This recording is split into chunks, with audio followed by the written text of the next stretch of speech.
इल्मी point number 7 वो है कर्ज की ज़कात का मसला। आपने किसी को कर्ज दिया, मालिक तो आप ही हैं भाई। अब वो कहते हैं जी मैंने तो उसको दिया हुआ, भाई वो तो पहले ही मकरूज है, उसके खाते में क्यों ज़कात डाल रहे हैं? ज़कात तो आपने देनी है।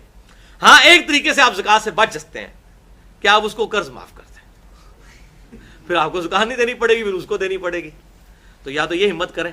वो कहते हैं जी वो कर्ज दिया हुआ है जी, वो तो उस बंदे ने, नहीं भाई मालिक आप हैं, आप ज़कात देंगे, वो कैसे ज़कात देगा? वो तो पहले ही मकरूज है, वो तो निकालेगा अपने में से, आपने ज़कात देनी है। अच्छा, इसी तरीके से अगर किसी ने ऐसे बंदे को कर्ज दिया कि जिससे उसको मिलने की उम्मीद ही नहीं थी, तो उसने कहा ये तो तकरीबन मैंने डुबो ही दिया माल, ऐसी भी सूरत हाल हो सकती है, अक्सर ऐसे ही होता है, और उसके ज़हन में कि ऐसा ही होगा, तो फिर वो इंतजार करे, अगर जब माल मिले उस वक्त फिर वो ज़कात दे दे, उसको ये आसानी है इस मामले में। अदरवाइज वो ज़कात ना दे, क्योंकि वो तो अब पहले ही तय कर चुका है कि ये माल मुझे तो वापस कोई नहीं मिलना, तो फिर वो ज़कात बेशक उसकी अदा ना करे, लेकिन जब उसको मिल जाए फिर उस वक्त अदा करे, पिछले सालों की भी निकाल के। इसी तरीके से अगर किसी का माल ऐसा डूब गया है कि उसे 100% यकीन है कि ये माल नहीं मिलेगा,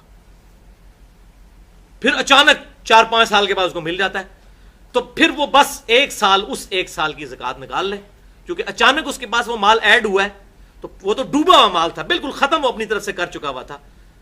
तो अब जिस तरह बाकी माल में कोई माल ऐड होता है तो उसी साल की ज़कात निकाली जाती, पुराने सालों की नहीं, तो उस एक साल की निकाले, उसके बाद वो उस ज़कात को शुरू कर दे।